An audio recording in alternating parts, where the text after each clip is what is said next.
a esta clase abierta de los cursos Teorías Feministas y Derechos Humanos y Ensayo y Pensamiento Latinoamericano de la Maestría en Derechos Humanos y la Maestría en Estudios Latinoamericanos del IDELA.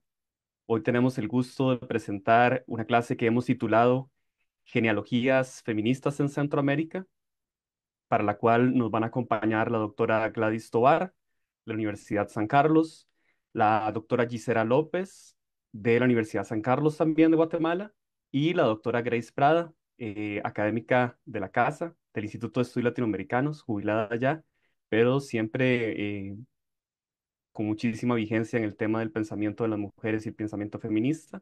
Estamos muy entusiasmados por compartir hoy con ustedes. Y vamos a iniciar haciendo una presentación de cada una de las invitadas que nos acompaña el día de hoy y posteriormente le daremos a ellas la palabra para que puedan iniciar con la clase abierta. Primeramente, la doctora Gisela López es escritora, académica y crítica literaria feminista, doctora en género y feminismo por la Universidad Internacional de Andalucía, comunicóloga y especialista en estudios de género, teoría e investigación feminista por la Universidad Nacional Autónoma de México. Es docente y asesora en programas de posgrado, como la maestría y el doctorado en género y justicia, coordinadora de proyectos de investigación en estudios de la mujer y género de DIGI, de la Universidad de San Carlos de Guatemala. Actualmente es integrante de la Comisión de Investigación Artística en Guatemala del Ministerio de Cultura y Deportes, la Asociación de Mujeres Periodistas y Escritoras de Guatemala, AMPEC, la Red de Investigación de las Literaturas de Mujeres de América Central, RILMAC. Ha coordinado y participado en 27 libros de investigación con enfoque de género y feminista en Guatemala, El Salvador, México y España.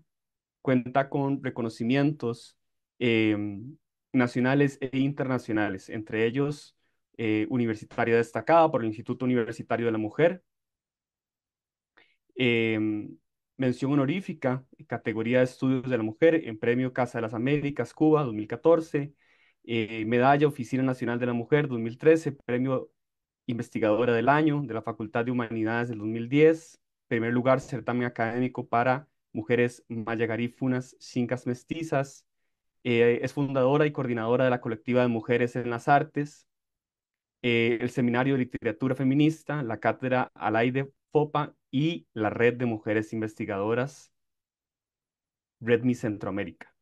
Ha sido autora de reseñas de escritoras guatemaltecas en Diccionario de Críticas, edición FEMS París 2013, coordinadora de eventos internacionales como el Festival Internacional de Poesía Grito de la Mujer, Ciudad de Guatemala en el 2023 y 2024, y el primer Simposio Internacional Escritoras Iberoamericanas del siglo XIX, una visión ampliada del Bicentenario, y el Festival Internacional Poetistas Desmitificadoras, Luz Méndez de la Vega en 2020 y 2021.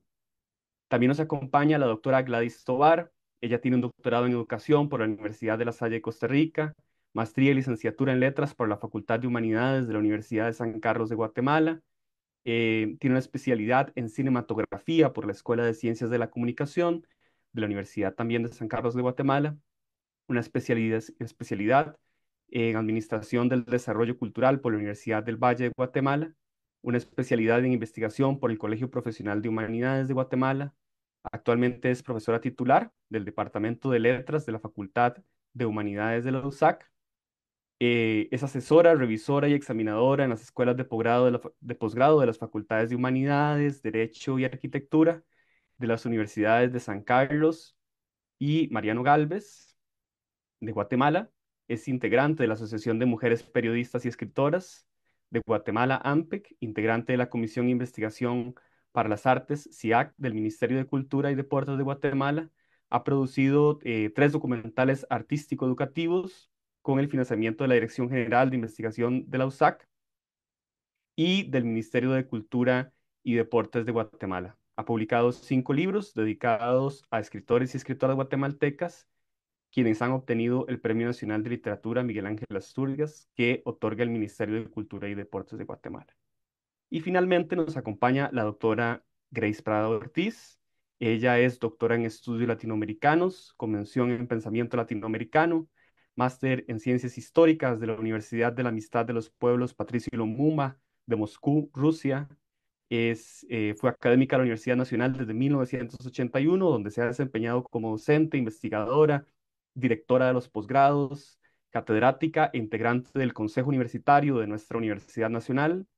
Fue gestora y directora del proyecto Museo de la Casona 2024-2007, directora del doctorado en estudios latinoamericanos de la Facultad de Filosofía y Letras desde 1999 hasta el 2004, directora de la maestría regional en estudios de la mujer del 2000 al 2004. Fue coordinadora de la Red Interamericana Mujeres y Desarrollo del Colegio de las Américas de Canadá, tutora de tesis de grado y posgrado en la Universidad Nacional y en la Universidad de Costa Rica. Entre sus publicaciones se encuentran más de 40 ensayos e investigaciones publicados en revistas nacionales e internacionales. Ha realizado investigación conjunta con la Red Internacional de Formación y para el Colegio de las Américas, Canadá UNESCO. Ha escrito sobre temas de feminismo, género, historia de América Latina, así como de pensamiento latinoamericano y pensamiento feminista. En el 2005 publica la obra Mujeres Forjadoras en el Pensamiento Costarricense de la UNA y en el 2013 la Feminización de la Palabra y las Pensadoras Costarricenses también de la UNA. Así que, como pueden ver, tenemos una actividad de lujo realmente con académicas e intelectuales realmente preparadas y realmente versadas en esta temática sobre la genealogía del pensamiento de las mujeres y el pensamiento feminista en Centroamérica. Es una alegría muy grande estar aquí con ustedes el día de hoy. Y vamos a empezar precisamente con la doctora Gisela López. Ella nos va a hablar de escritoras del siglo XIX en Guatemala desde una lectura en clave de género. Entonces, doctora Gisela López, si gusta, puede iniciar.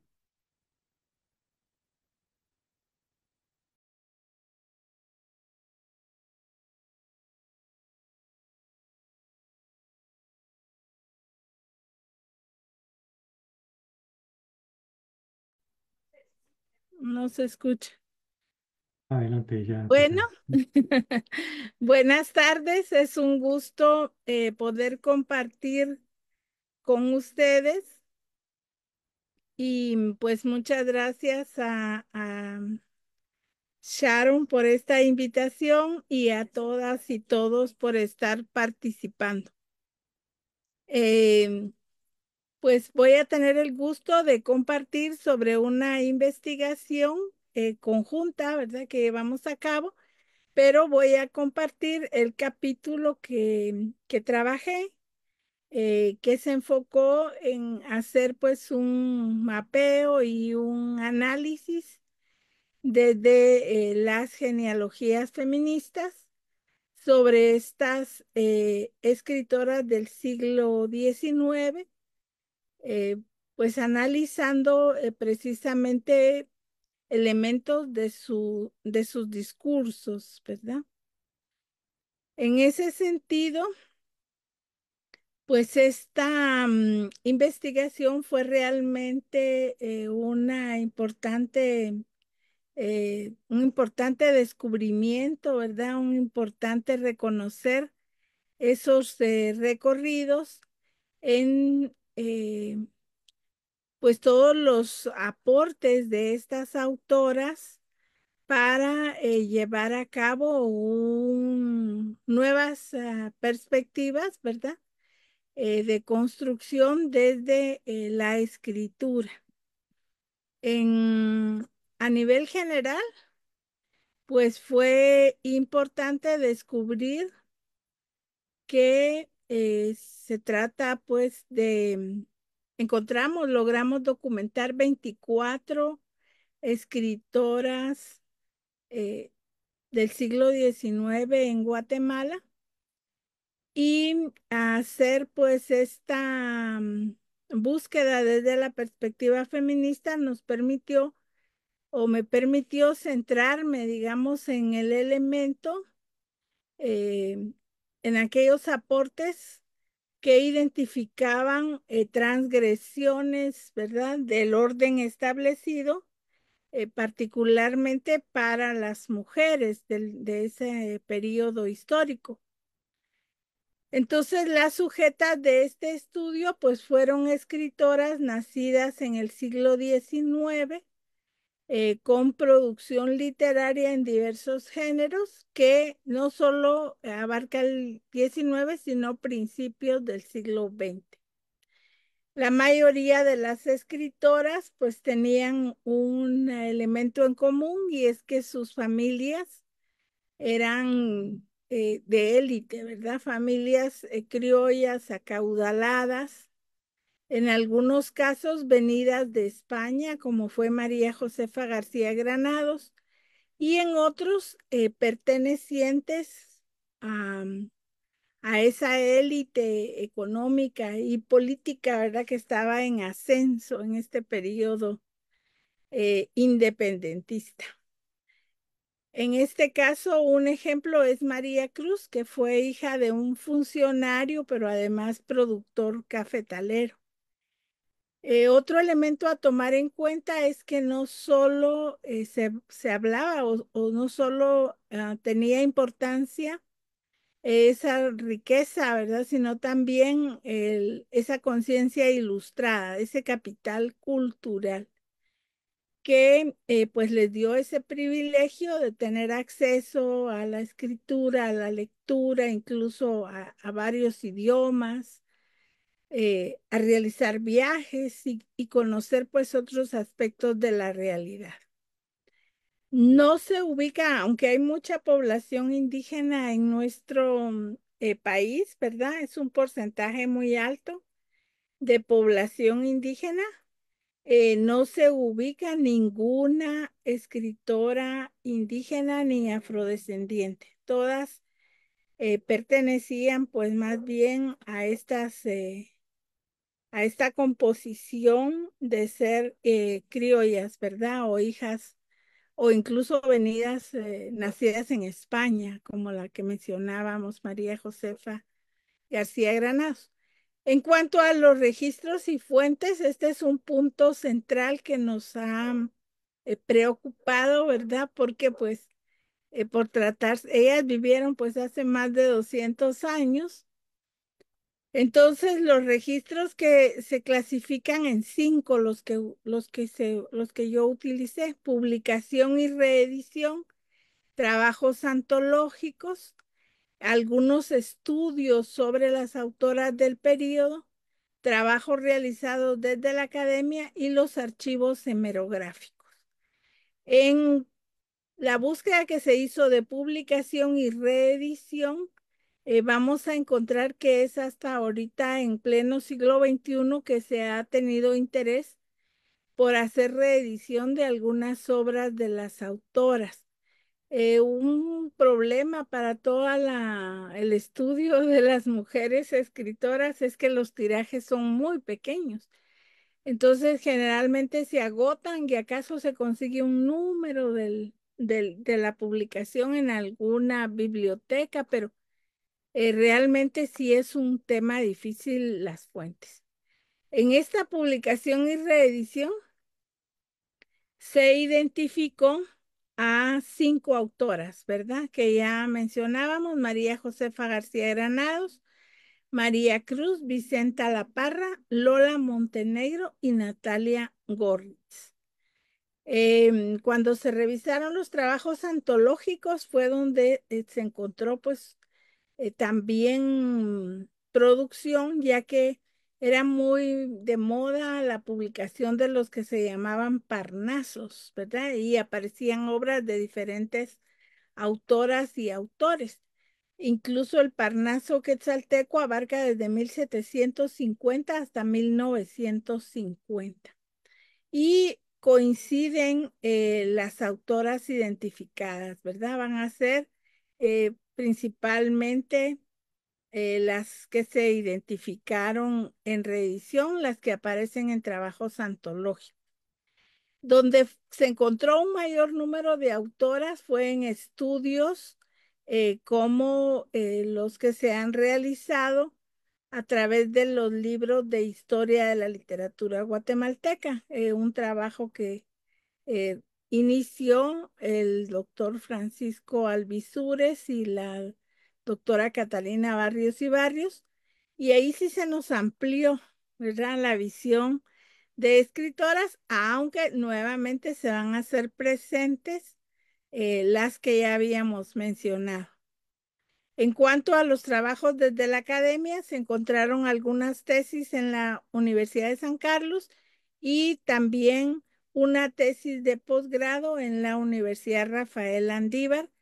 Y nuevamente vuelven a coincidir, ¿verdad? María Josefa García Granados, Vicenta La Parra de la Cerda y María Cruz.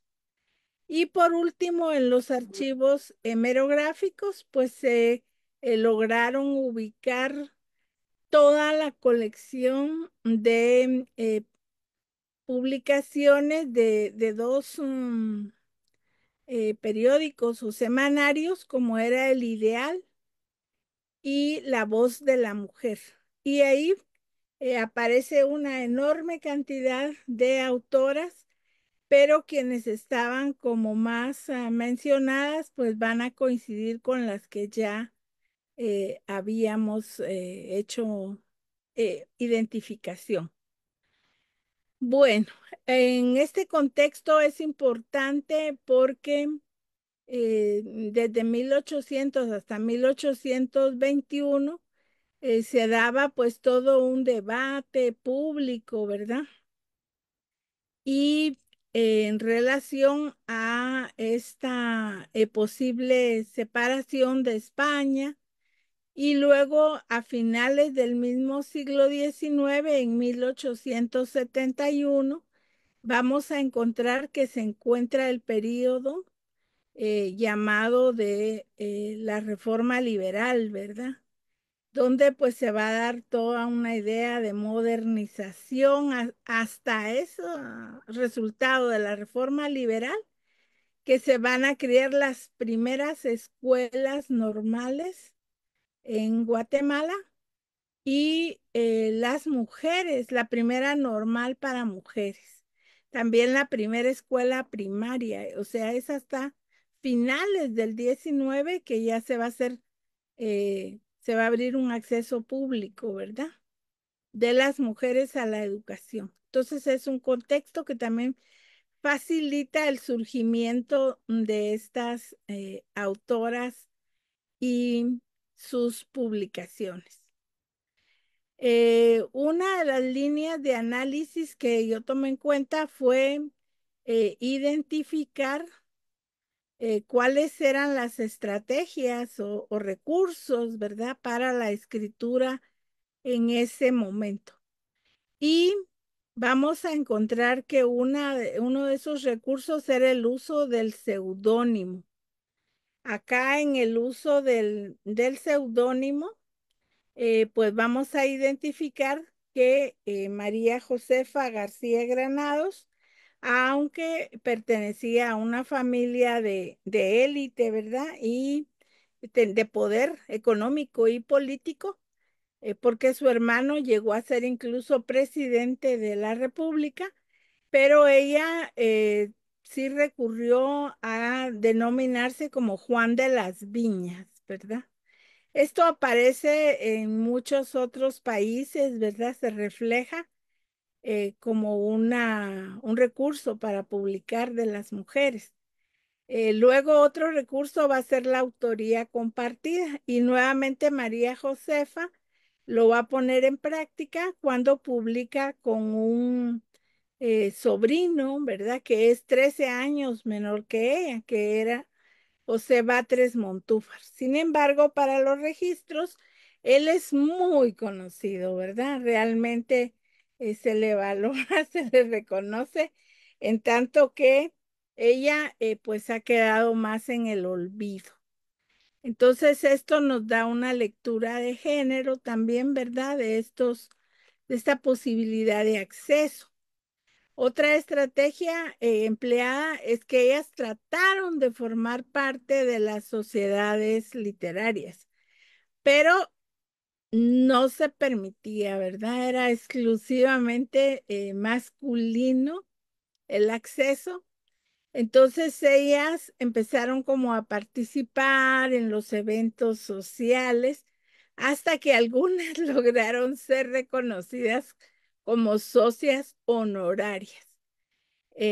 Y se les tomó en cuenta en algún número de las revistas, ¿verdad? Llegaban con flores y lograban que se les publicara un poema, una nota, a veces también con seudónimo.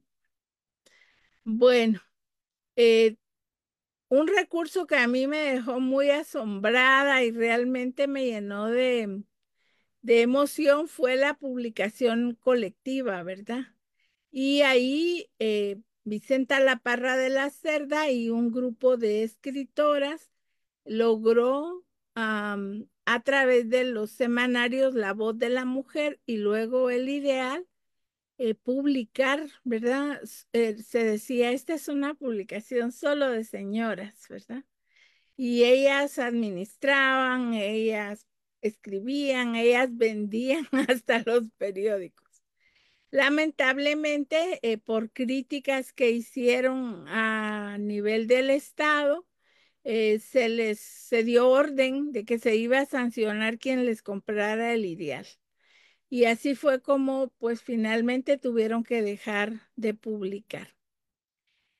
Una estrategia también inusitada fue el que ya una de las autoras, Vicenta La Parra, hiciera pues demandara al presidente de la República el reconocimiento del derecho sobre sus obras, ¿verdad? Ella ya estaba eh, pues defendiendo su derecho a la propiedad intelectual y eso fue en 1894. Y finalmente vamos a encontrar a María Cruz, que es la escritora que realmente va a ser como la mayor transgresión, ya que ella rompe con todo el modelo tradicional de su época. No, las otras se casaron, tuvieron hijos, vivieron como una existencia, digamos, bastante en los parámetros de la época para las mujeres, pero en el caso de María Cruz, ella se va a viajar y decide a los 31 años, cuando ya ha muerto su padre, ir a vivir sola a París, desde Guatemala, en esa época. Y estando en París, estaba pues muy de moda la teosofía y ella decide realizar un viaje por la India. Entonces, creo que fue realmente algo muy admirable y como realmente rompiendo, ¿verdad? Los parámetros de lo que estaba establecido para las mujeres.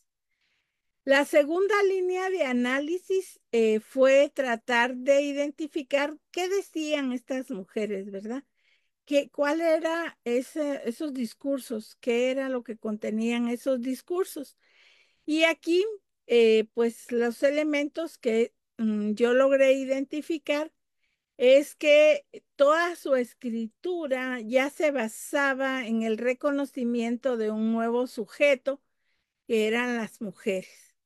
Entonces, todos estos textos hacen referencia a la experiencia de las mujeres y pues además pues las va a situar como protagonistas, ¿verdad? Eso es muy interesante también.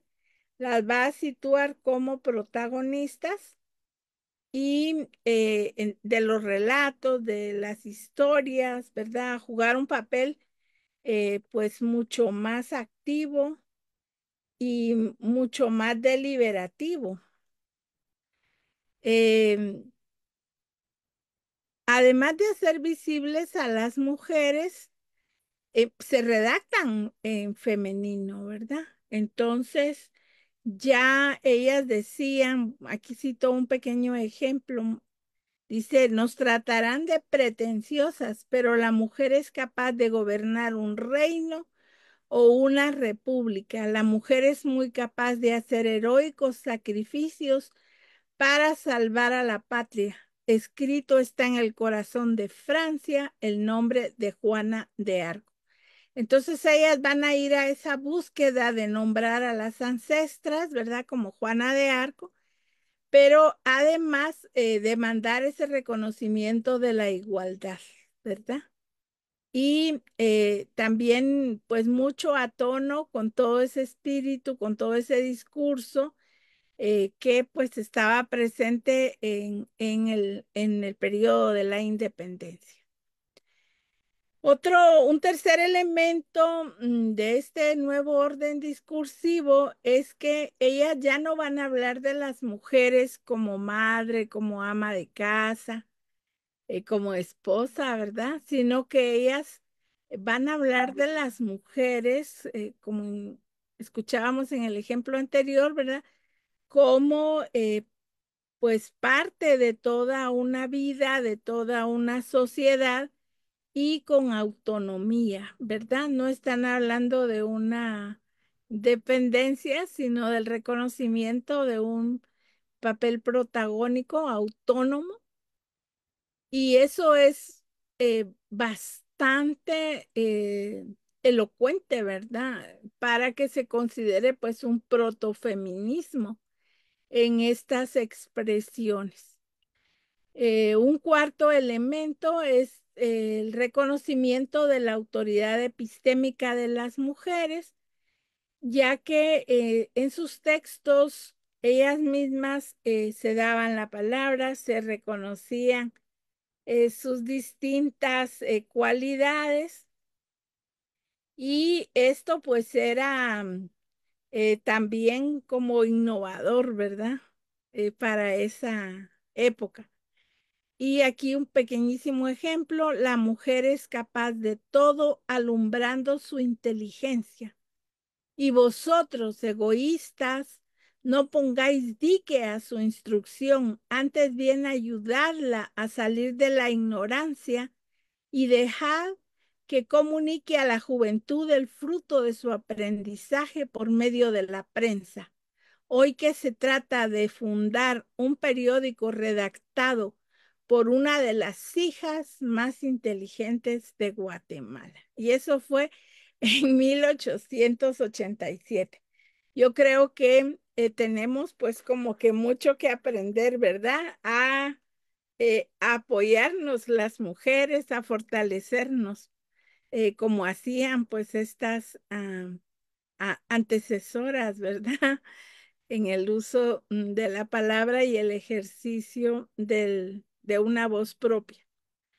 Ya para ir finalizando, pues parte de este nuevo orden discursivo también tenía que ver con la articulación de nuevos imaginarios. Y esto fue pero verdaderamente sorprendente, porque mucha literatura del siglo XX que yo ya había estudiado, pero así muestras muy grandes, como cuando hice una antología de poesía en El Salvador, yo logré leer a 96 autoras. Y de todas esas 96 autoras vivas, muchas con producción en el siglo XX, solo 27 se salían del discurso romántico amoroso. Entonces, el leer la obra de todas estas autoras del 19 que hemos seleccionado y no encontrar poemas romántico amorosos, de verdad que fue sorprendente, ¿verdad? Entonces, ¿de qué escribían? Bueno, María Josefa García Granados, a quien se le decía cariñosamente Pepita, ella se dedicó a la sátira política. Publicó un boletín del Cólera Morbus, donde criticaba la incapacidad de los funcionarios durante la pandemia, ¿verdad? Ridiculizándolos. También en el caso de La Voz de la Mujer y El Ideal, ellas hablaban, hacían una reflexión sobre el papel de las mujeres, su rol social, la igualdad de género. Y en el caso de María Cruz, pues ella hablaba ya de la reflexionaba sobre el sentido de la existencia humana, pero también escribía muchísimo sobre sus viajes. Uno de sus libros por acá a la mano es Cartas de la India, donde pues ella va, creo que no se ve tan bien, pero más o menos, donde ella va a compartir pues toda la experiencia de ese viaje eh, por la India, ¿verdad? En busca de la sociedad teosófica. Bueno, entonces se salían todas del guacal del discurso romántico amoroso. Y eso fue muy sorprendente. Luego vamos a ver que, pues, desde sus publicaciones, ellas retomando a Virginia Woolf, pues sus proyectos, a pesar de que se dan en un contexto totalmente patriarcal, ¿verdad?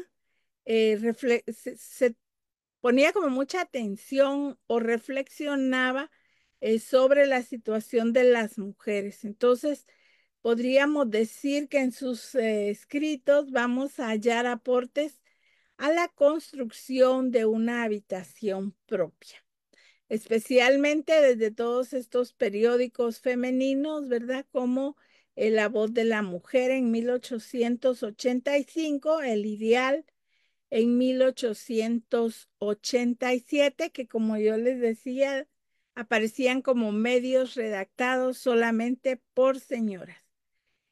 Igual o de igual manera, estas producción poética y epistolar de María Cruz, pues nos va a llevar a conocer sus propias vivencias, ¿verdad? Un mundo como muy propio, pues una mirada incluso intimista. Y para finalizar, yo quería leer otro fragmento, esta es eh, del Ideal, y en vez de decir el editorial, decían la redacción. Y dice así, estamos convencidas de que el periodismo es la poderosa palanca que sostiene o levanta la civilización de los pueblos y como todo requiere un principio, nosotras nos hemos propuesto a dárselo a un periódico con la esperanza de que otras plumas verdaderamente ilustradas se unan a nuestro propósito, ya que en Guatemala, como en todas partes, necesitamos que el pueblo lea, recobre sus derechos y que se levante la mujer. Entonces, a manera de conclusión, podemos decir que la literatura pues va a jugar un papel crucial en esa posibilidad desde las genealogías feministas de recuperar la historia de las mujeres, sus ideas, ¿verdad? Sus preocupaciones, sus propuestas, eh, que pues este contexto, estas ideas políticas del siglo XIX favorecen, motivan a las mujeres escritoras del periodo y la búsqueda de la escritura pues va a rebasar los límites estéticos para preocuparse de contenidos políticos, ¿verdad? Eh, pues todas esas críticas que hacían al Estado, al gobierno, realmente pues fueron eh, muy bien argumentadas, muy bien sustentadas y como decimos, pues se salían totalmente de toda esta, de esos estereotipos que tenemos de la literatura escrita por mujeres, ¿verdad? Como algo más asociado a ese deber ser, al, al famoso discurso romántico amoroso o la belleza, porque estas autoras realmente rompieron todos esos cánones, ¿verdad? Y pues nos dejaron un gran legado al rebelarse y al tener pues todas estas ideas que rompieron un orden establecido. Yo hasta acá me quedaría, ¿verdad? Y no sé si luego haya un espacio para conversar. Muchísimas gracias, doctora Gisela López, por compartirnos este recorrido, por ubicar a estas mujeres, nombrarlas y compartirlas parte del pensamiento que ellas han dejado plasmadas en estos escritos. Y sí, efectivamente, recordarles que aproximadamente cada una de las ponentes que tenemos el día de hoy van a tener 20 minutos para presentar y posterior a eso vamos a abrir un espacio para poder conversar, hacerles preguntas, comentarios, etcétera. También recordarles que pueden hacer sus preguntas y comentarios en nuestras redes sociales y bueno, a los compañeros y compañeras que nos acompañan por acá por Zoom, pues también por este medio pueden ir haciendo sus preguntas. Vamos a continuar entonces ahora con la doctora Gladys Tovar. La doctora Gladys nos va a hablar de la vida de la escritora y periodista Luis Méndez de la Vega. Eh, Ahora sí, doctora. Muchas gracias. Pues muy buenas tardes. Es un gran gusto estar acá compartiendo con todas estas personas de Centroamérica este interesante recorrido de los aportes de las mujeres centroamericanas. En el caso de Luz Méndez de la Vega, es un caso paradigmático en Guatemala, realmente. Ella nació un 2 de septiembre de 1919 en Guatemala, en el departamento de Retaluleu, que es al noroccidente de Guatemala, y fue académica de la lengua, correspondiente de la Real Academia Española. Se graduó de licenciada en letras por la Universidad de San Carlos de Guatemala. En 1962 cursó estudios de doctorado en letras en la Universidad Central de Madrid, España, y en la Facultad de Humanidades también de la Universidad de San Carlos. Realizó además otros estudios de posgrado en España, Italia. Fundamentalmente fue una mujer humanista, poetisa, ensayista, dramaturga y narradora. Realizó una labor periodística también desde muy joven, desde 1942, cuando tenía ella 23 años, inició su labor como reportera de un periódico que se denominaba El Liberal Progresista y que era un periódico del régimen ubiquista, o sea, otro dictador en Guatemala. Cuando ella nació, estaba por caer la dictadura de Estrada Cabrera. Y él fue el protagonista de esta novela de Miguel Ángel Asturias, El Señor Presidente. Luego Jorge Ubico ya viene en los años 30, 40, estuvo 14 años en la dictadura. Pero Luz Méndez de la Vega en esa época pues ya publicaba una página femenina en ese diario.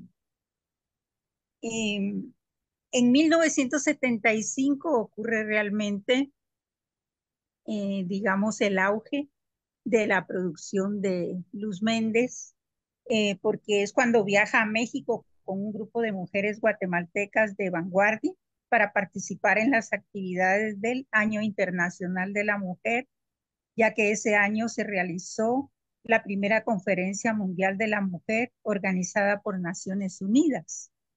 Y ahí ella, bueno, el propósito era garantizar el adelanto de las mujeres por sus legítimos derechos.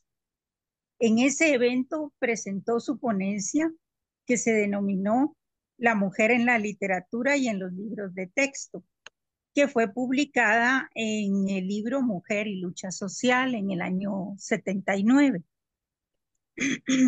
Su pensamiento de avanzada quedó plasmado en la producción textual realizada por la autora desde mediados de la década de los años 70, ¿verdad? Hasta el año 2012, que es el año de su fallecimiento. Y justamente ella muere el Día Internacional de la Mujer, un 8 de marzo. También podemos decir eh, sobre su producción, que incursionó en casi todos los géneros literarios. Su mayor recorrido fue realmente en el género lírico. Ella fue poeta fundamentalmente. Y su primer poemario fue publicado en 1979, o sea, después de esas reuniones con las mujeres en México, ella publica Eva sin Dios. Como ven ustedes desde el título, es un título transgresor, ¿verdad? Porque Eva sin Dios, que es el origen de la cultura judeocristiana. Y le dedicó este poemario a su compañero de vida, el escritor Mario Alberto Carrera, con quien hicieron un trabajo importante en la literatura guatemalteca. Luego, ella tiene otras obras, ¿verdad? Como Tríptico de 1982, de las palabras y la sombra, que tuvo el primer premio de Bellas Artes en 1983, Antología Poética de 1994, Helénicas y Epigramas de Narciso. Ella tuvo una formación muy profunda en la cultura griega y romana. Fue mi profesora de esos cursos en el Departamento de Letras en los años 80, y Helénicas y Epigramas de Narciso los escribe con base en todo ese conocimiento de los mitos griegos y latinos que ella manejaba. Toque de queda lo publicó en 1999. Este poemario recoge poemas desde 1966 hasta 1999, es decir, en el periodo de mayor auge del enfrentamiento armado que se dio en Guatemala entre la guerrilla y el ejército. Entonces, toda esta producción poética que ella tiene está dedicada a muchas personas caídas durante esa guerra. Por ejemplo, recuerdo a la periodista Irma Flaquer. Irma Flaquer tenía una columna que se llamaba Lo que otros callan, y fue desaparecida en esos años.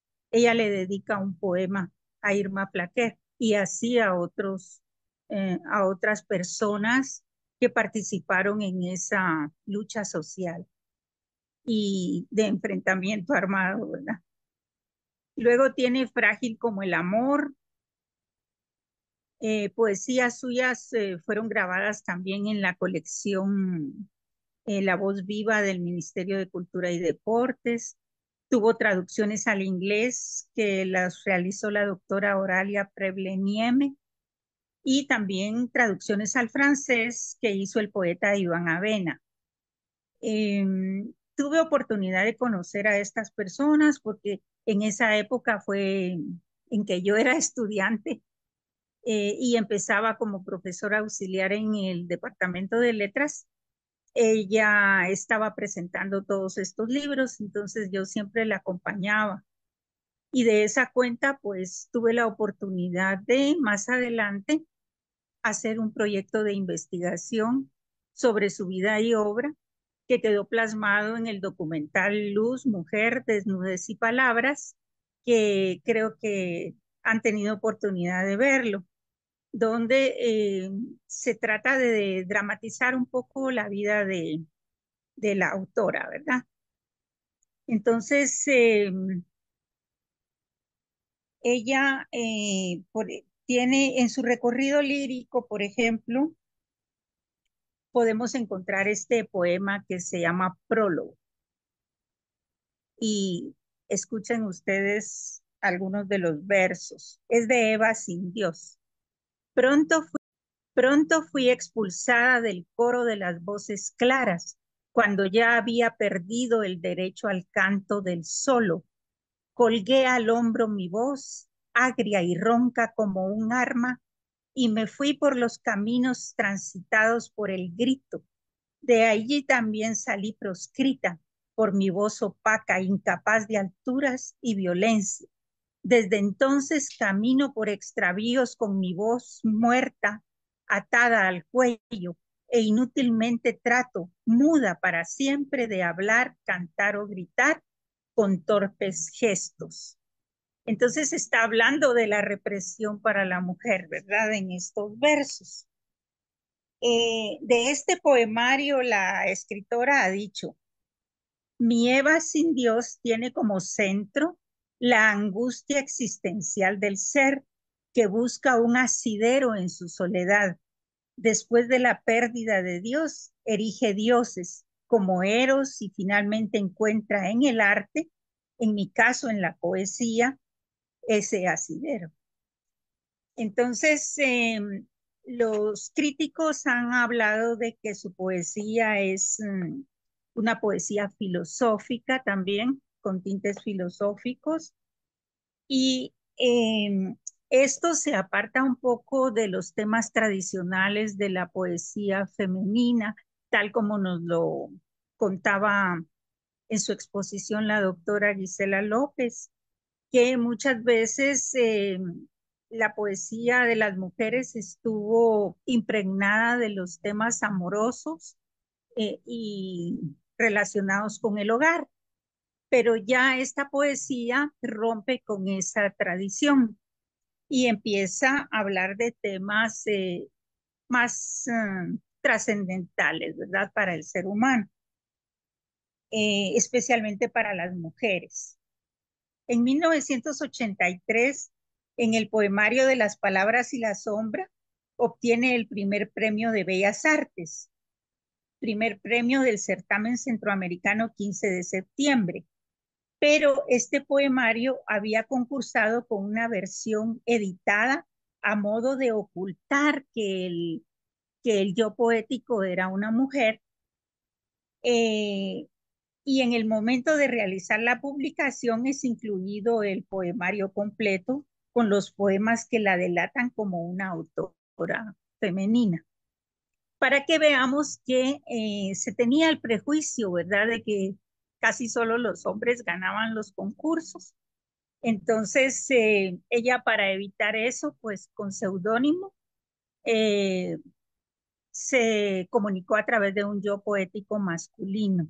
Es otra estrategia que han utilizado, ¿verdad?, las escritoras, tal como lo mencionaba la doctora en su exposición, la doctora Gisela López. Aquí tengo un poema de ese poemario que dice: la primera palabra.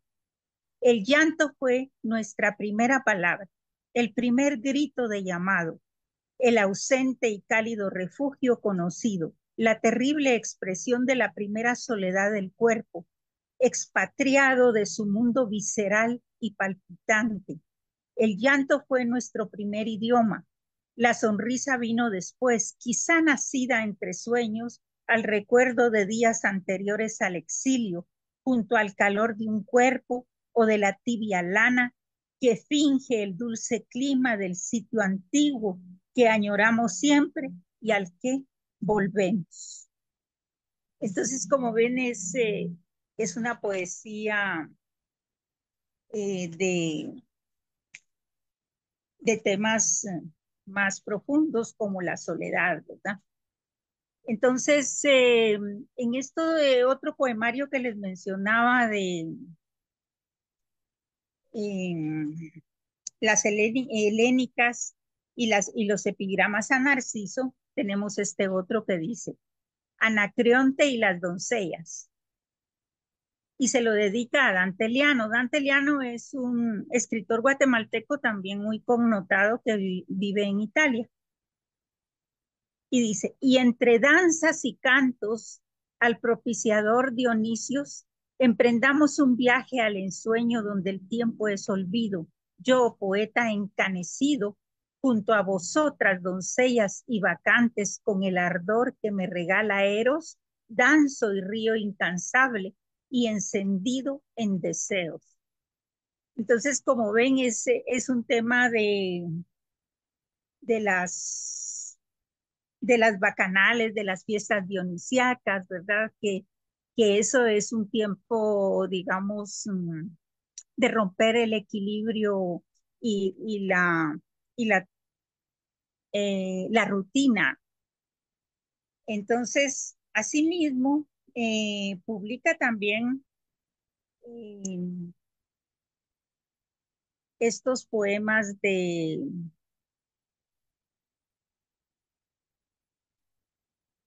que le dedica a la de Fopa, por ejemplo, le dedica a muchas mujeres poemas. Se llama Ala y Distancia. Alaí de Fopa fue también una escritora que vivió en México por muchos años, publicó la revista FEM. La doctora Gisela López es la coordinadora de la cátedra Alaí de Fopa en Guatemala. Ella fue desaparecida también en esa época del conflicto armado. Entonces le dedica este poema a Luz Méndez de la Vega, dice, ala y distancia. Ala y distancia, ala sin adiós y sin retorno, ala ide, ala de ternura mutilada, de azul trayectoria rota, buscando el camino seguro de la aurora, y las crecidas voces de antiguos niños por la secreta vía de la sangre que te abrió 5 fuentes de amor, dolor y sueños. Esas 5 fuentes de amor, pues sabemos que son sus 5 hijos, ¿verdad? Porque Alaí de Fopa, pues, escribía también eh, poesía y le dedicó poemas a sus hijos. Entonces, tenemos este pensamiento de avanzada eh, que Luz Méndez de la Vega trae a Guatemala junto con otras mujeres transgresoras, diríamos, de lo cotidiano. Y entonces se inicia, ¿verdad?, una serie de grupos poéticos donde participan mucho más las mujeres a partir de estas décadas de los años 60 y 70 en Guatemala. Otras obras que ella tiene interesantes para el tema de las mujeres son sus obras dramáticas. Ella publicó 3 monólogos que se denominan Tres rostros de mujer en soledad, pero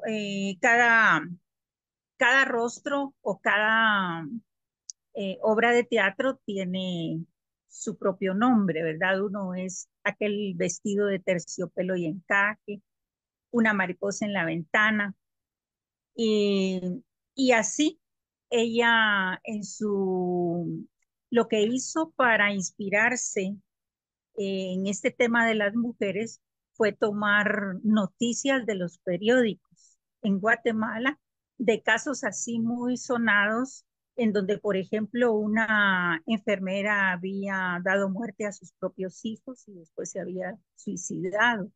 Entonces, toma estas noticias y las convierte en obras de teatro para darle voz a esas mujeres que no tuvieron otra salida más que eh, desaparecer de la escena de la vida.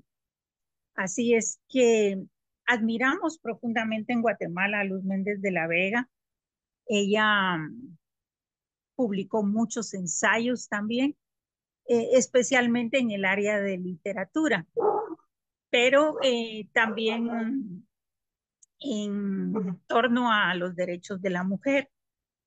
Habló, por ejemplo, de la proyección de las mujeres en la Revolución Francesa, tomando en cuenta, ¿verdad?, ese momento tan importante de cambio de paradigmas sociales, como fue la Revolución Francesa. Es decir, fue una mujer realmente ilustrada eh, que investigó sobre otras mujeres del pasado, también como Sor Juana de Maldonado y Paz, del siglo XVII.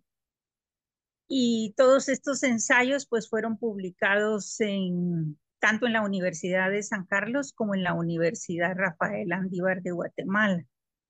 Eh, Salió a dar conferencias, fue la primera mujer que obtuvo el Premio Nacional de Literatura en 1994 y otra serie de premios, ¿verdad? Como la Orden Ishmucané, tuvo también un reconocimiento a nivel mundial para el centenario del nacimiento de Pablo Neruda, que se otorgó la medalla presidencial de Chile a 100 poetas del mundo y entre ellos estuvo Luz Méndez de la Vega por Guatemala.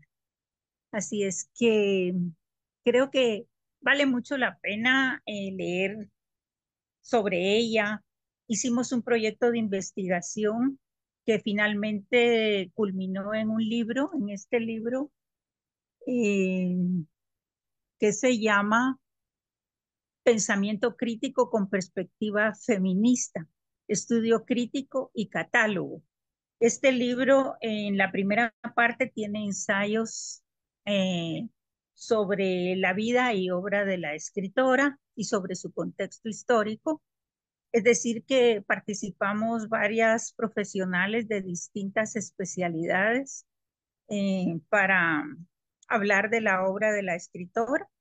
Y en la segunda parte hay un catálogo que recoge eh, todos los artículos que encontramos de revistas, eh, de periódicos y también libros, ¿verdad?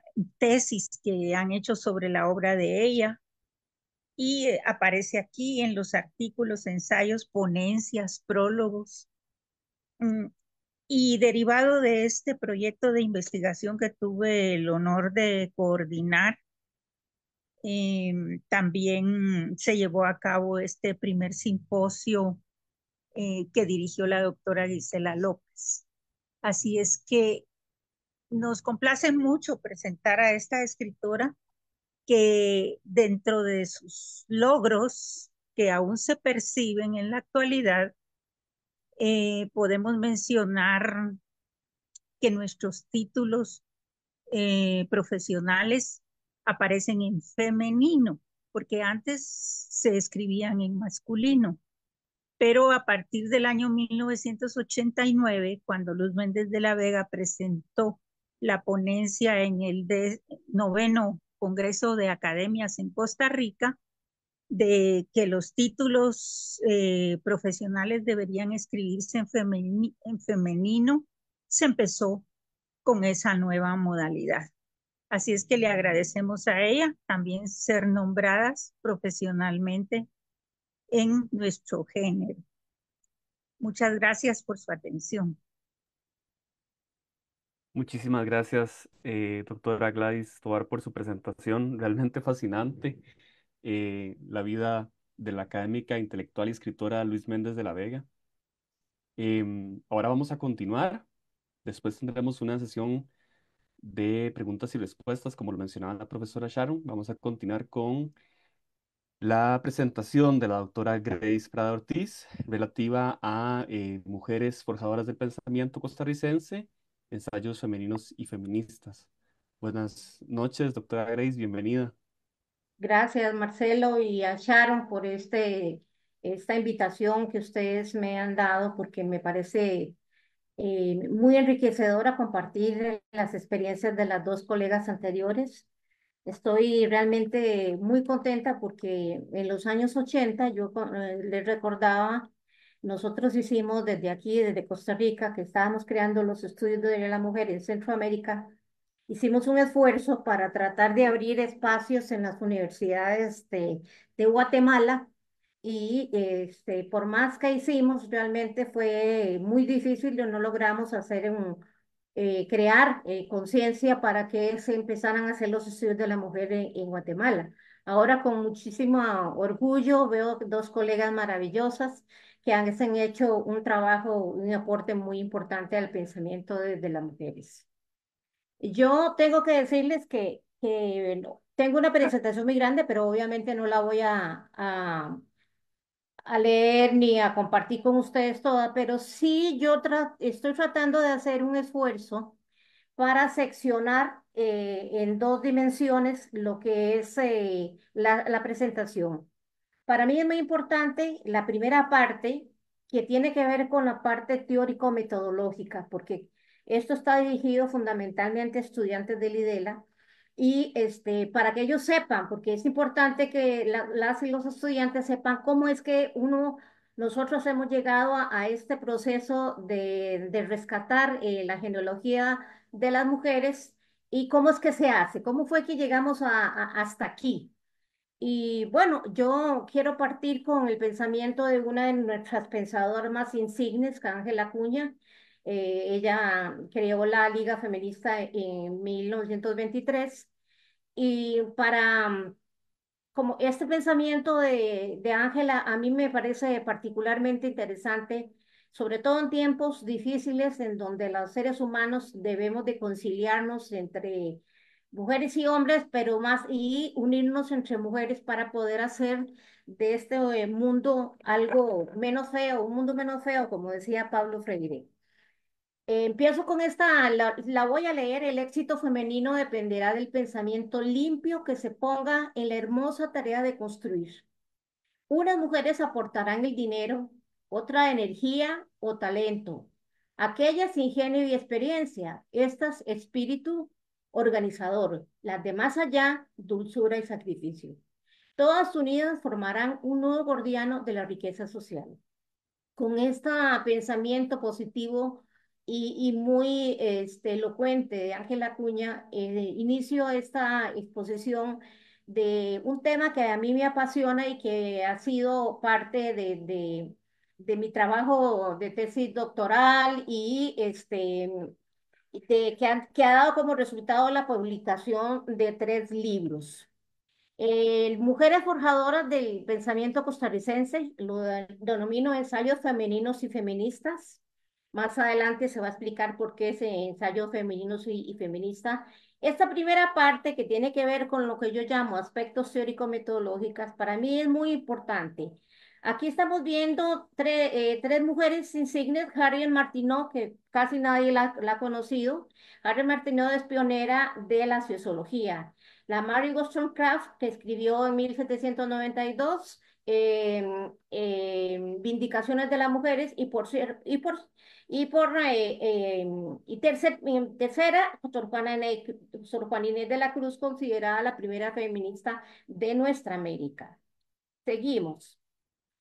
Yo quiero que los estudiantes puedan visualizar cómo fue que yo llegué a este proceso. Cuando yo empecé la tesis doctoral y a trabajar sobre el tema de las mujeres, que era tiempo, que ya yo tenía mucho tiempo estar trabajando con las feministas, pero ya a nivel teórico había que hacer un salto cualitativo. Entonces yo dije, bueno, si aquí todos están escribiendo, porque era el doctorado en pensamiento latinoamericano sobre el pensamiento desde los hombres, voy a hacer una transgresión y voy a dedicarme a trabajar a las mujeres que han pensado. Les comento que la primera impresión fue muy, digamos, desmotivante en términos de que los compañeros decían, ¿y acaso es que las mujeres han pensado? Ese fue el primer escollo que yo tuve que tomar. Entonces, para demostrar que las mujeres siempre hemos pensado y siempre hemos estado activas y participando en los procesos históricos de la humanidad, pues me meto a tratar de delimitar el tema. Tengo la dificultad muy grande, que ya las compañeras la han visualizado, y muy interesante, porque las dos compañeras que me antecedieron llegaron a la misma conclusión sin siquiera conocernos ni hablar de que era precisamente el campo de la literatura donde podíamos trabajar. Y de ahí era donde nosotras podíamos eventualmente sacar el aporte de las mujeres al pensamiento latinoamericano. siendo este el pensamiento latinoamericano una parte muy importante de la investigación, lo desagrego en un pensamiento costarricense. Entonces ahora ahí en el pensamiento costarricense se me viene la disyuntiva. Bueno, la literatura es amplia y tiene demasiado género literario. Ya nos acaba de hablar la compañera sobre la poesía. Y hay un género que todavía no está bien, no está trabajado, no he visto ningún trabajo en ese sentido de la epístola, y lo dejo ahí como tarea. La epístola era por antonomasia el género literario a través del cual las mujeres escribían desde el siglo XVII hasta el siglo XIX. Y todavía hay la gran cantidad de cartas entre mujeres. Entonces, bueno, un pensamiento costarricense, pero no cualquier pensamiento costarricense. A mí me interesa trabajar el pensamiento desde las mujeres. Y cuando hablo de el desde, me refiero a desde el punto de vista político e ideológico que nos plantea Ignacio Yacuría, el desde dónde vamos a posicionarnos sobre un tema delimitado. Ya sabemos, entonces voy el pensamiento de las mujeres. ¿En qué campo? Bueno, la literatura, tan vasta como la hemos visto. Pero vamos a tomar un género, porque no me da la vida para todos los géneros. Entonces me centré en el ensayo.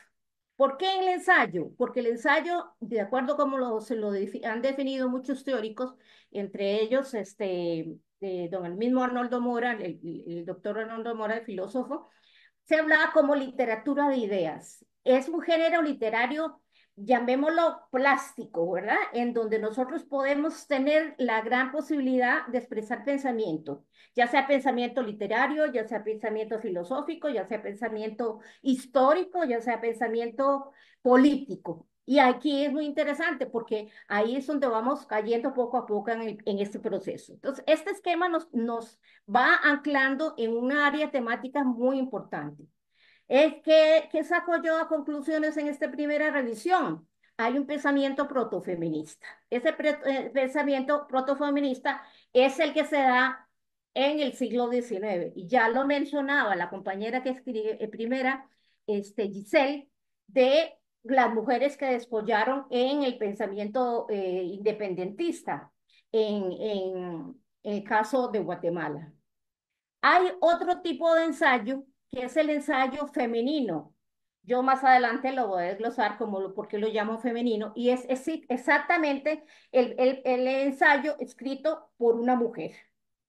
Pero después ya en ese proceso nos damos cuenta que ya hay un pensamiento propiamente feminista. Pasamos.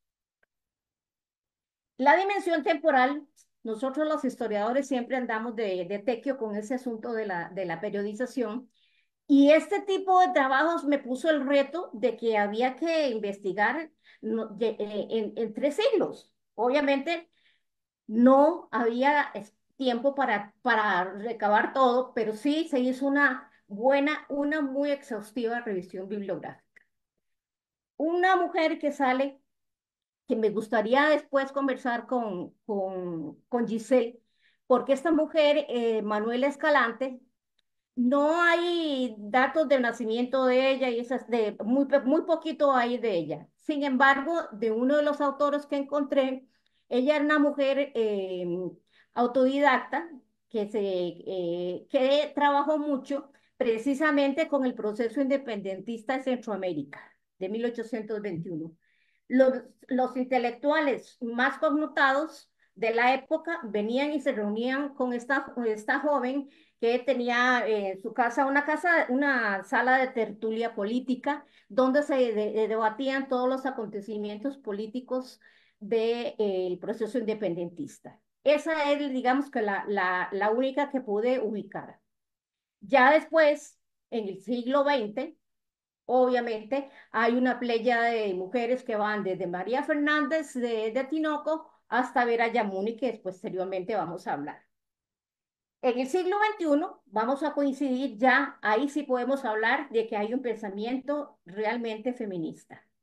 ¿Cómo poder conciliar todo esto en un solo tema? Bueno, se llamó Mujeres Forjadoras del Pensamiento Costarricense, Ensayos Femeninos y Feministas.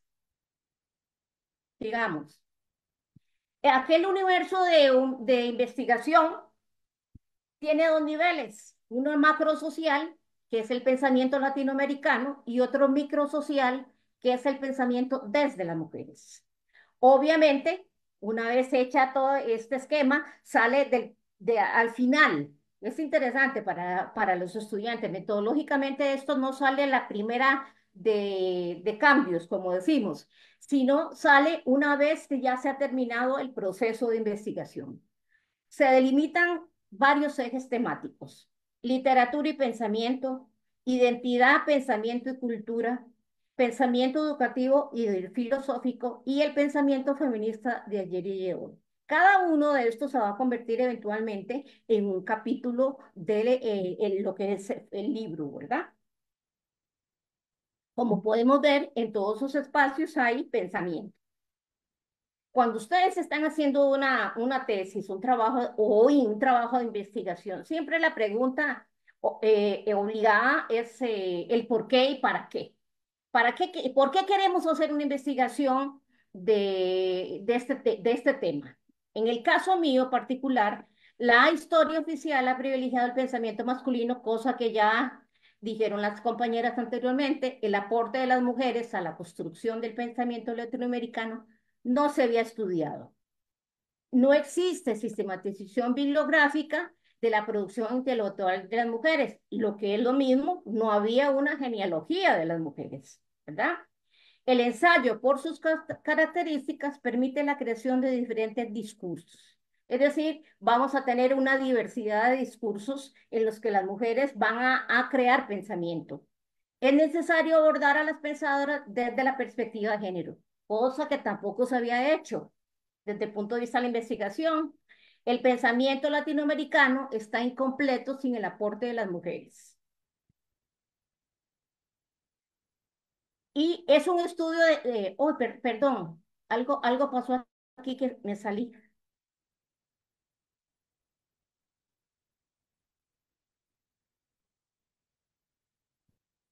Perdón, algo pasó que me salí. El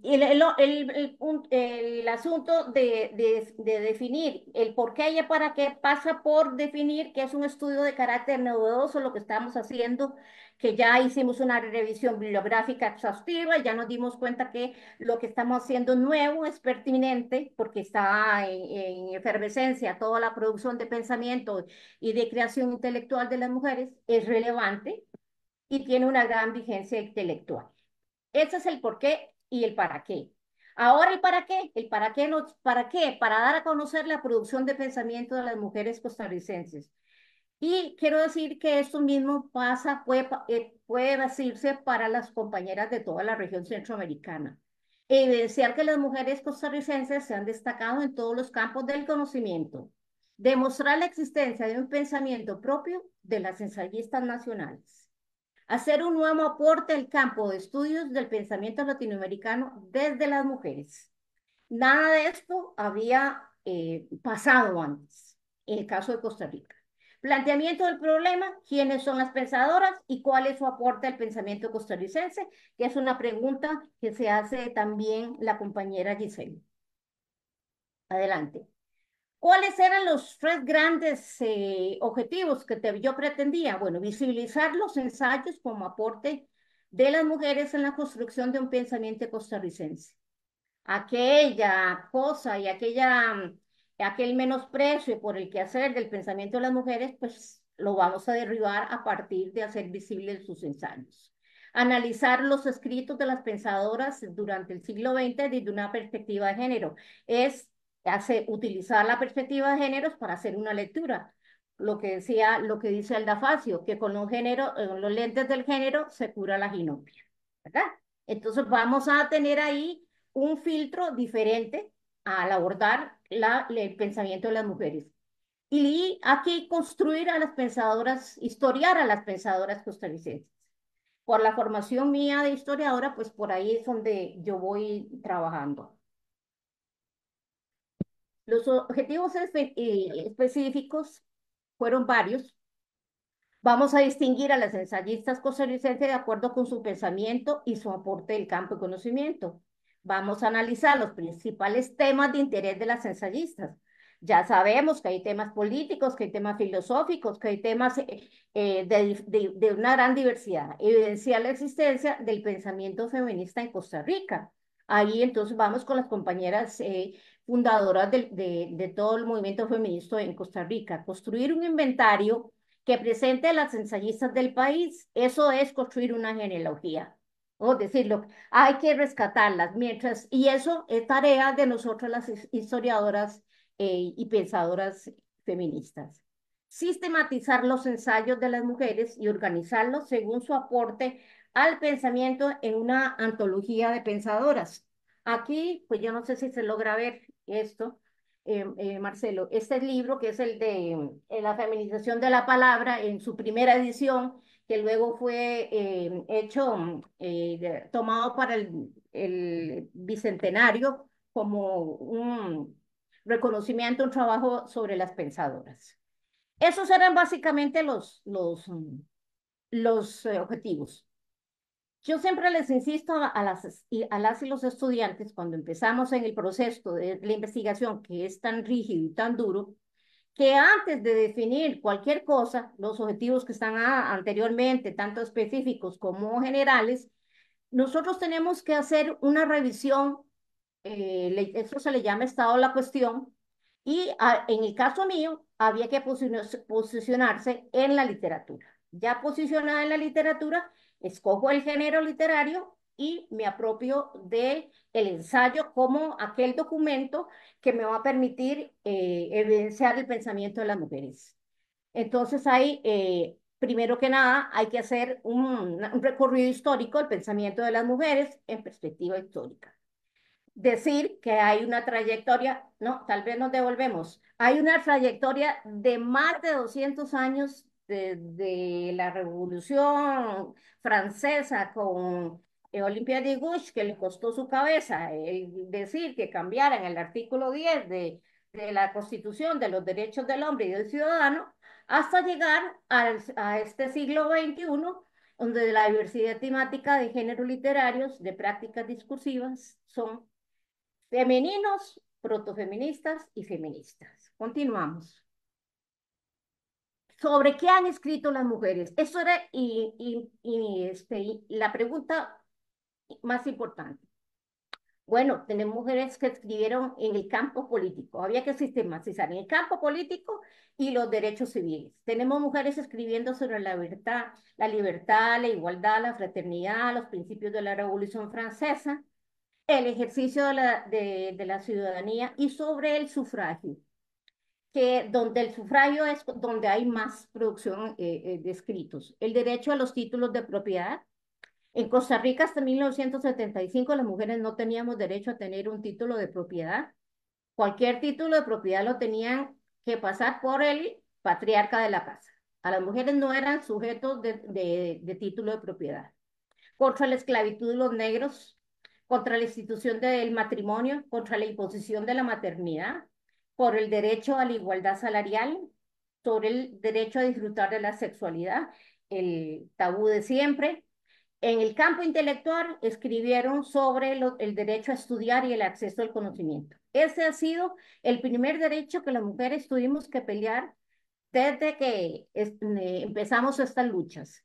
El derecho al conocimiento. Tener derecho, por eso Sor Juana Inés de la Cruz decidió que la reclusión en el convento era la única opción que ella tenía para estudiar, no porque tuviera mucha convicción religiosa, pero sí porque quería dedicarse a la y ahí mismo le hicieron bulla a los inquisidores. Pero ese es otro tema. Sobre el derecho a escribir con nombre propio, históricamente ya hemos visto y vea que las dos investigaciones que hacen las compañeras coinciden con eso. No teníamos derecho a escribir nombre propio. Adelante. Hay este otro tema tiene que ver con las mujeres en la literatura costarricense. Entonces, uno de los hombres más letrados de nuestro país es don Abelardo Bonilla, escribió historia de la literatura costarricense, una antología de literatura costarricense, donde solamente las siguientes mujeres fueron reconocidas. María Fernández de Tinoco, siempre de Tinoco, Carmen Lira, que ella sí fue la incendiaria por antonomasia, Yolanda Ariamuno y Edelmira González.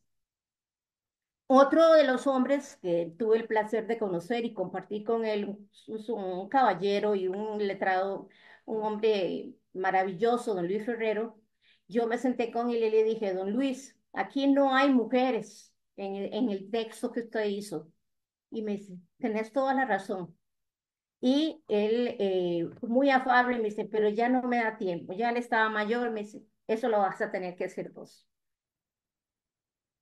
Bueno, muy importante, y esto creo que es importante, revisemos todas las revistas de Centroamérica, cuáles han sido las más relevantes, las más importantes. Yo me centré, porque había muchas, Maribel, la compañera nuestra directora, hizo una investigación sobre, hace como tres años, sobre las mujeres, las maestras y las revistas que escribieron. Entonces, teniendo nosotros, el IDELA, el Instituto de Estudios Latinoamericanos, tiene el privilegio de ser el depositario de la revista de repertorio americano. En esta revista escribieron muchísimas mujeres. Hay una primera etapa que va de 1919 al 59 y las mujeres escribieron en esa revista. ¿Quiénes escribieron? Las pensadoras latinoamericanas de diferentes ideologías, entre ellas Gabriela Mistral, Magda Portal, Claribel Alegría, las pensadoras nacionales Carmen Lira, Emilia Prieto, Yolanda Uramuno, Vera Yamuni, Matilde Carranza, la primera filósofa graduada en Costa Rica, Amalia Montañé, María Fernández de Tinoco, Lilia Ramos, Ángela Cuña y una gran cantidad. ¿Qué escribieron? Bueno, las posibilidades que tenían las mujeres en ese momento histórico, estamos hablando de un periodo del siglo XX, donde escribían poesía, cuentos, crónicas, relatos y aquí otra vez ensayos. Entonces, cada vez yo me sentía más, digamos, más feliz, más contenta de haber escogido ese género literario para poder rescatar el pensamiento de las mujeres. Seguimos. En este periodo que va del 40 al 60, hay un crecimiento grande de la producción literaria de las mujeres. Estamos hablando de 1940, ya todavía no teníamos el sufragio como derecho a las mujeres en Costa Rica hasta el 50 y no me acuerdo ahorita. Entre ellas escriben Elizabeth Portugués, Carmen Lira, vean que sigue sonando el nombre de Carmen Lira, esta gran escritora nuestra, Yolanda Ariamuno, María Leal de Noguera, que se especializó en escribir cuentos para niños, y Margarita Castro. Ya para el año de 1970 y un poco acompañándonos con el 75, que es el año mundial de las mujeres, en el 75 vamos a ver realmente un incremento y una presencia de las mujeres en la literatura. Hay un cambio cualitativo en estas prácticas discursivas. Aquí vamos a tener a dos insignes mujeres nuestras, Carmen Naranjo y Yadira Calvo, colega escritora que está viva por dicha todavía tenemos mucho de su gran pensamiento. Continuamos. Otro de los hombres que no se puede dejar de mencionar, pues es a nuestro poeta importante que escribió narrativa contemporánea, Alfonso Chase, y ahí vuelve otra vez a las más connotadas, las más conocidas. Una mujer hizo un trabajo muy interesante en el 76. Ella me dio a mí la luz para saber qué era. Lo que pasa es que es un estudio muy sencillo, muy básico, donde ella solamente le dio por recopilar para que no se perdiera. Esa fue la sensación que me dio el trabajo de Leonor Garnier, que ella no quería que se perdiera el trabajo de las mujeres, hizo una antología. Pues eso fue un punto de partida relevante para la investigación. Es el único estado que visibiliza, el único estudio que visibiliza la producción de ensayos de 11 mujeres en este caso. Vea que vamos creciendo. Adelante. El estado de la cuestión nos va a dar en el 80, 90, ya hay una eclosión de escritos por mujeres. Aquí tenemos una gran cantidad de compañeras de la UCR y también compañeras de la Universidad Nacional, como son Magda Zavala, Seidy Araya, Margarita Rojas, Flora Ovares y la compañera que fue rectora, Sonia Marta Mora. De la UCR, Montserrat Zagot y Alda Facio. Y nuestra querida Emilia Macaya y Yadira Calvo. Don Arnoldo Mora en el 93 escribe Mujeres, él escribe un texto que es clásico, Historia del Pensamiento Costarricense, pero solamente estas 4 mujeres le merecieron honor para insertarlas en su investigación. Así podemos ver el panorama grande del estado de la cuestión. Entonces tenemos esta reflexión muy importante, que en Costa Rica no se ha puesto atención a la producción intelectual de mujeres, cuando yo hice esta investigación, que a las mujeres se las nombra como productoras de literatura periférica o marginal, y no como verdaderas constructoras de pensamiento nacional, que la literatura costarricense, al igual que otros campos del conocimiento, está permeada por el pensamiento patriarcal que excluye a las mujeres. La presente investigación pretende abrir un espacio omitido o negado al pensamiento desde las mujeres. Por lo tanto, la investigación tiene carácter original, viable, pertinente y de gran vigencia. Ok. Ese es el tema. El marco teórico, yo no me voy a entrar aquí a dar mucha información. Sí me interesa que ustedes conozcan cuáles son lo que yo llamo derroteros teórico-epistemológicos. Y aparto de la teoría feminista, hay trabajos sobre teoría literaria feminista que las colegas de Centroamérica ya han conocido. Fundamentalmente me trabajo con Lola Luna, con Alda Facio, y definiendo el género como una, esta sí es una, ay, Dios mío, perdón, es que se me mete algo aquí. Ya. Asumiendo la categoría de género de la siguiente manera, que como una herramienta teórico-metodológica de análisis que permite identificar las asimetrías entre mujeres y hombres y que pretende transformar las relaciones de poder en relaciones de equidad entre los sexos. Esa es una definición que yo acuño. Y bueno, ya ahí la consulta del marco teórico es mucho más grande y no es el objetivo desarrollarlo aquí, pero que ustedes conozcan tenía que hacerlo desde la perspectiva de género. No hay otra forma de hacerlo. Sigamos.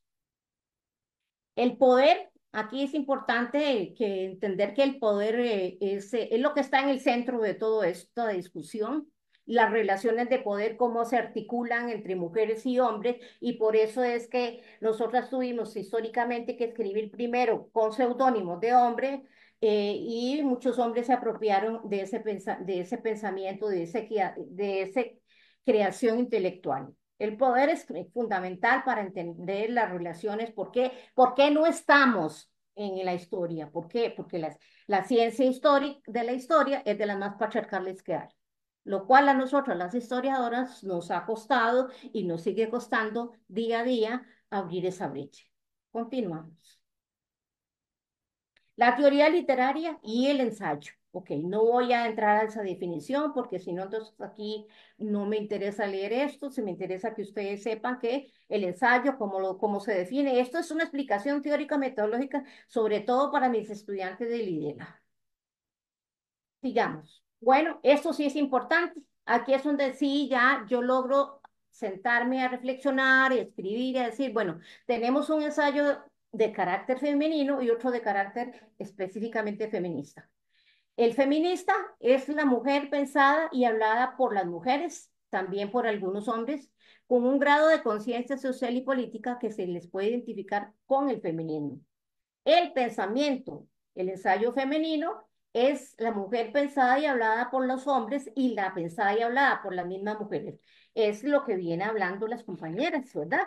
Que al principio solamente hablaban del discurso amoroso, del ser, de la maternidad, de ser la otra cosa importantísima, de ser el ángel del hogar y todos esos discursos que no reivindicaban para nada a las mujeres. Ok, seguimos.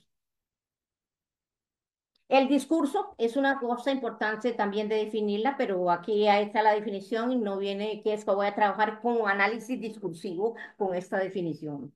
Sigamos. Entonces, aquí me interesa sobre todo de rescatar que el pensamiento latinoamericano como un nuevo discurso. Estamos hablando no de filosofía, estamos hablando de un pensamiento latinoamericano construido desde nuestras realidades. Y aquí es importante la definición de don Leopoldo Sea, que nos dice que el pensamiento como un nuevo discurso que busca la identidad de los pueblos latinoamericanos sin olvidar la importancia del pensamiento europeo occidental. Ok, yo esta segunda parte la dejo un poco de lado. La metodología, me meto con la ING. Solo un minuto. Bueno, ya voy a salir. Voy a salirme de aquí, de la metodología, y trabajo con la metodología cualitativa. ¿Ok? Voy a darle a grosso modo los capítulos que son importantes, que sería la segunda parte de esto, que serían los hallazgos o los resultados de esta investigación. Seguimos, Ronald, por favor. Tipo de estudio, ahí siguen, que es exploratoria, descriptiva, explicativa, con enfoque biográfico, que eso es muy importante. Seguimos, Ronald. Sujetos de estudios, las mujeres pensadoras y los ensayos feministas. Terminamos con esta parte metodológica. Aquí están todas las fuentes consultadas, la recolección de datos, cuáles fueron, y seguimos. Sí me interesa decirles que, bueno, toda la revisión bibliográfica fue de más o menos 585 ensayos. Seguimos. Logro armar. Dentro de todo esto logro, acuérdense que habíamos hablado de los ejes temáticos que yo logré articular. Primero uno, literatura y pensamiento de las mujeres. Se fue la única imagen que logré, es una caricatura de Manuel Escalante, o sea, aquí estoy juntando el pensamiento y las mujeres con mujeres de la época, Amalia Montañé, hasta llegar a nuestra querida compañera Yadira Calvo. Seguimos. Ya casi. Aquí está todo el trabajo. Es importante de Manuel Escalante, dos hallazgos de ensayos, uno en el del 1849, pero es sobre ella, no es de ella. Entonces, era una mujer muy importante que para el proceso emancipatorio de la independencia. Seguimos, Ronald. Aquí está Amalia Montañé, están los ensayos que de ella mencionados. Seguimos, por favor, para poder ver todos los ejes y hasta llegar a Yadira. Entonces, estos son los importantes. Ese otro segundo tiene que ver con la cultura desde el pensamiento de las mujeres. Y aquí vamos a tener a tres insignes mujeres, Emilia Prieto, Yolanda Oriamuno y Carmen Naranjo. Sigamos. Sí, no hay tiempo para ver todo porque sería mucho, pero sí me interesa que ustedes vean más o menos cómo yo lo fui estructurando para la presentación. Aquí está Yolanda Oriamuno, doña Carmen Naranjo, que ya falleció, a quien le debo mucho por esta investigación también, me ayudó muchísimo. Luego, el cuarto capítulo tiene que ver con el pensamiento educativo, que aquí es muy importante y esto coincide con la mayoría de los trabajos también de las compañeras de del resto de Centroamérica. Las mujeres que descollaron en el pensamiento costarricense, todas estas mujeres, esta fue una compañera nuestra de la Facultad de Filosofía y Letras, doña Isabel Alfaro, que ya falleció, y por cierto, fue mi jefa, Marcelo. Y entonces, mi primera jefa, a quien le debo muchísimo. Esta es la primera, Martínez Carranza, la primera filósofa de Costa Rica. Aquí es Esther Silva, una de las pioneras maestras del país. Carmen Lira, escogí esa foto porque es la más, digamos, transgresora. Aquí ella está con su boina y siendo militante de izquierda. Vera Yamuni, filósofa que se fue a vivir a México en la UNAM. Sigamos, a ver si sigamos porque no dan vez, a cada una la vamos acomodando con lo que hizo. Ya el último, el quinto apartado tiene que ver con el pensamiento feminista de ayer y de hoy. De ayer, porque esta es Ángela Cuña, que funda la Liga Feminista, Alda Facio, que es una pionera de los derechos humanos, es de la primera que acuñó el término que es los derechos de las mujeres, son derechos humanos, y aquí a mi compañera de luchas también, Montserrat Zagos, compañera de la UCR, con quien compartimos todo lo que fue la creación de la maestría de la mujer. Entonces, estas mujeres son las de esta época y ya, déjeme ver qué más hay para cerrar ya con todo esto. Está cada una con sus... bueno, esto sí me interesa. Entonces, aquí están puede terminar con esto, los ensayos localizados para este estudio suman un total, después ahí hay de cada una de ellas, pero eran 588 cuadros por ahí. En total son 500 y entonces sí logramos, tal vez la anterior, no, la que sí, no, era aquí aquí. El pensamiento de las mujeres, de las mujeres se identifica con diversas corrientes de pensamiento. Tenemos la ilustración, el preciosismo francés, el anarquismo, el liberalismo, el reformismo, el marxismo, el cristianismo social y el sufragio y por supuesto la socialdemocracia y los feminismos contemporáneos. Voy a dejar hasta aquí con la última, ¿no? Con la... Ay, es que se me mete algo aquí que es horrible y no, ya. Terminemos con la exposición, Ronald, al final. No, no, al final, Ronald.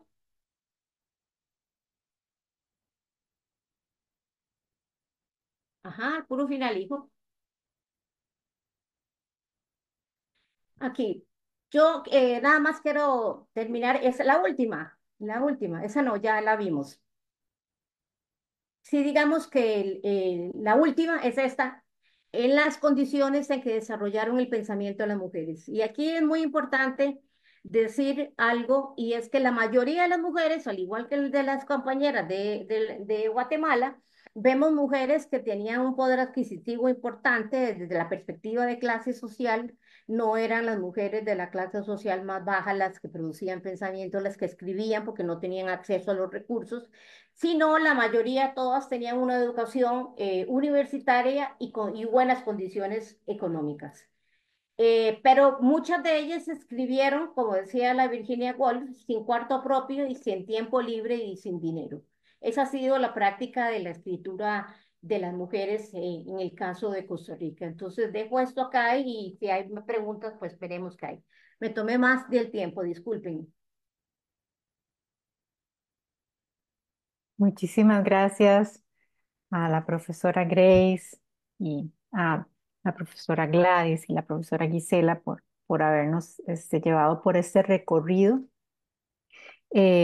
Como pueden ver, hemos logrado eh, pues tener, ¿verdad? Este acercamiento de estas investigadoras desde la parte metodológica, desde la parte teórica, desde el abordaje de cómo llegaron a sus investigaciones, a sus hallazgos, en periodos en los que, como nos cuentan ellas, pues nos demuestran esa dificultad, por un lado, para el acceso a los materiales, ¿verdad? A los textos. Y por otro lado, también de esta constante que nos han señalado a lo largo de las exposiciones, invisibilidad del trabajo y el pensamiento de las mujeres en nuestra región. Eh, otra cosa en un plano más afectivo que no puedo dejar de mencionar es cómo, por ejemplo, la profesora Gladys nos habla de su vínculo con la escritora que ella analiza, ¿verdad? Como doña Grace también le da las gracias a la que fue su primera jefa, por ejemplo, en la universidad, y que de una u otra forma para nosotros significa, ¿verdad? Al menos para las personas de Lidela, lo que doña Grace, la profesora, ¿verdad? Significa para nosotras también esta investigación. Y yo creo que eso también es importante rescatarlo porque al final vamos viendo estas cadenas de vínculos de por qué vamos nosotras por este camino, recogiendo y nombrando, ¿verdad? Y recuperando, como decía doña Grace, el trabajo de estas pensadoras y el trabajo y identificarlos y levantando la voz.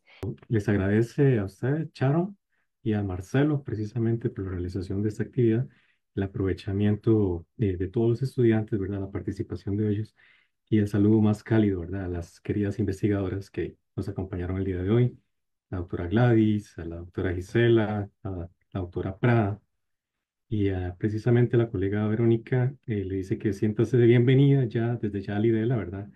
Que le esperamos con mucha ilusión, que básicamente se compromete a hablar con el coordinador de la maestría para ver la posibilidad de realizar un seminario de profundización sobre pensamiento y pensadoras a inicios del próximo año. Entonces, ese es el mensaje de nuestra directora y el compromiso también que adquirimos por parte de todos, ¿verdad? Para continuar con estos temas. Entonces, de mi parte, ¿verdad? Muchísimas gracias. No sé si quieres cerrar, Sharon o Marcelo. Marcelo, ¿quieres decir algo más? No, bueno, de mi parte solamente agradecerles de nuevo. Realmente, en la perspectiva del curso de ensayo y pensamiento latinoamericano, esta sesión ha sido sumamente enriquecedora. Em, Estamos empezando, ¿verdad?, a tener estas discusiones respecto a la aparición y el papel de las mujeres en la perspectiva del pensamiento latinoamericano de una manera ampliada, ¿verdad? Y realmente esta será un punto de inicio fundamental para nuestras conversaciones y para el éxito del proceso pedagógico que tenemos. Les agradezco muchísimo y también le agradezco muchísimo a Sharon la gestión también para orientar, digamos, la coordinación de estos enlaces y fortalecer esta red. Eso sería. Muchísimas gracias de mi parte. Bueno, muchísimas gracias a todas y a todos y a todas que nos han acompañado. En el caso de los estudiantes del curso de la Maestría de Derechos Humanos, ellos ya cuentan con el material de la doctora Gladys y de la doctora Gisela y de la doctora Grace, y también con el audiovisual. Así que si cualquiera tiene de los demás personas que están participando alguna dificultad para tener acceso a esos materiales, también eh, nos pueden contactar para compartirlos. Darle las gracias nuevamente a estas tres investigadoras que, tan, que nos han dedicado esta noche, que es algo que yo creo que no puedo dejar de subrayar, que es, no solamente nos han compartido lo que a su investigación, el enfoque y las mujeres de las que hablaron, sino que ellas mismas como mujeres investigadoras, nos guían en cuál ha sido su trabajo, su proceso, su motivación, sus luchas, a pesar de la no paga, como subraya doña Grace con tanta certeza del sacrificio y de los tiempos, porque tampoco tenemos cuartos propios como ella lo señalaba. eh, pues yo creo que también es esta idea de pensar los procesos de investigación y las experiencias de las compañeras del siglo XIX, del siglo XX, pero las que tenemos hoy presentes, que también han hecho lo posible por recuperar el pensamiento, por articular, por ponernos en la mesa de discusión las voces, las ideas y los pensamientos de las mujeres de antes y las de ellas propias. Y creo que eso es algo que nos motiva a seguir las personas que estamos en la investigación, las personas y estudiantes particularmente de la Maestría de Derechos Humanos que también están haciendo líneas de investigación en temáticas de género, de feminismos y derechos humanos de las mujeres, pues continuar en este camino, ¿verdad? Porque como dice mi profesora, doña Grace, la investigación se hace haciendo la investigación, ¿verdad? No queda de otra. Entonces, invitarles y motivarlos a continuar en ese camino y muchísimas gracias a todas y a todos. Espero que haya sido realmente, pues, de una riqueza y de un aprovechamiento en el plano académico, profesional y sobre todo personal.